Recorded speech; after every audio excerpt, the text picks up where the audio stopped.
తులారాశి. ఈ తులారాశి వారికి మనకి ఈ డిసెంబర్ 2024 సంవత్సరానికి గాను ప్రొఫెసర్ డాక్టర్ మొలపూడి సత్యనారాయణమూర్తి నేను మీకు మాస రాశి ఫలితాలు చెప్తున్నాను. ముందుగా ఈ యొక్క తులారాశి వారికి మనం అనుకున్న పనులన్నీ కూడా సాధించుకోవడం జరుగుతాయి. తర్వాత మనము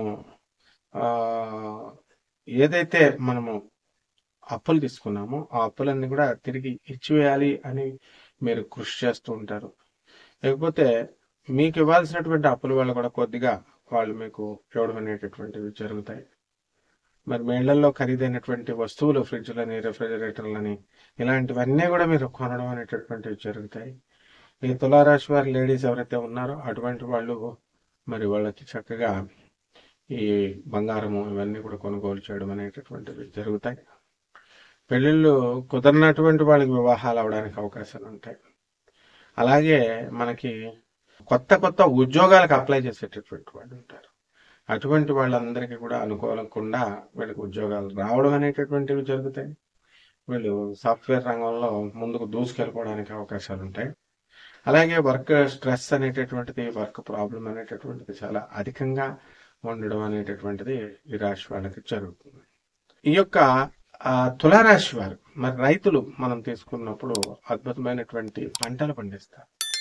ఇక వ్యాపారాల దగ్గరికి వచ్చేసరికి బట్టల షాపులు, తర్వాత రియల్ ఎస్టేట్ బిజినెస్లు, కిరాణా షాప్ వ్యాపారాలు, అలాగే మనం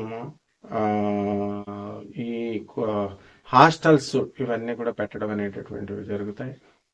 అలాగే దేవుడు పటాలు అమ్మేటటువంటి షాపులు, మరి దేవుడికి సంబంధించినటువంటి పూజా స్టోర్స్, వస్తువులు, ఇవన్నీ కూడా మనం వ్యాపారాల ద్వారా మంచి లాభాలు వస్తాయి.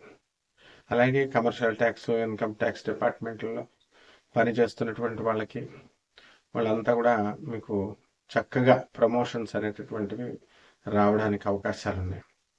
కాబట్టి రాశి వారికి ముందుగా మనము ఈ ఆడవాళ్ళు ఎవరైతే ఉన్నారో ఇటువంటి వాళ్ళకి మానసిక అశాంతి అనేటటువంటిది ఉంటుంది. అశాంతి కోల్పోవడం అనేటటువంటిది ఈ నెలలో జరగదు, ఇంకా ముందుకు వెళ్తూనే ఉంటుంది.